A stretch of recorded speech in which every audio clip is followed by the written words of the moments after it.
আসসালামু আলাইকুম রহমতুল্লাহি বারাকাতু। কেমন আছো আপুরা ভাইরা সবাই? আজকে সরিষা ফুলের বড়া বানাবো। তো এই যে দেখো, সরিষা ফুলের বড়া অনেক মজা লাগে, এর জন্য লাগবে সরিষা ফুল। তাই এই যে সরিষা ফুল কিনে নিয়ে আসছে বাজার থেকে।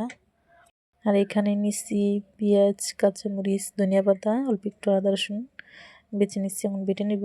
আর সরিষা ফুলগুলো ভালো করে ধুয়ে নিচ্ছি। এখন বড় একটা পাত্রে সরিষা ফুলগুলো দিয়ে একটু লবণ দিয়ে কুচলে নিতে হবে। এই দেখো, কুচলে নিলাম, অল্প হয়ে গেছে। এখন যা কেটে রাখছিলাম পেঁয়াজ, কাঁচামরিচ, ধনিয়া পাতা সব দিয়ে দিলাম।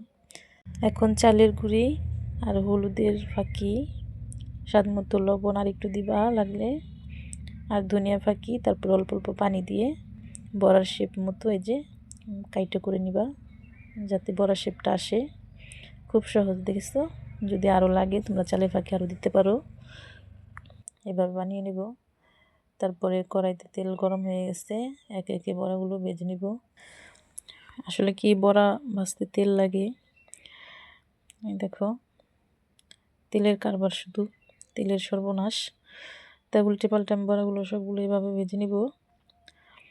আমি বড়া দিয়ে ভাত দিয়ে খাই, ভাত দিয়ে অনেক ভালো লাগে। আর বড়া আমি ভাজার সাথে সাথে এদিকে খাওয়া শুরু হয়ে গেছে, বড়া বানাই উঠে রাখতে পারি না। এই দেখো বাকি যেগুলো আছে এভাবে আমি ভেজে নিব।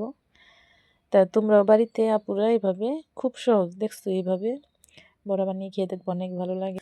এখন তো সরিষা ফুলের সিজন, যাদের সরিষা ক্ষেত আছে কোনো কথাই তো নাই, ক্ষেত থেকে উঠাই নিয়ে আসা শুধু ভাজি করবা। এ পর্যন্তই, সবাই আমার জন্য দোয়া করবা। আল্লাহ হাফেজ।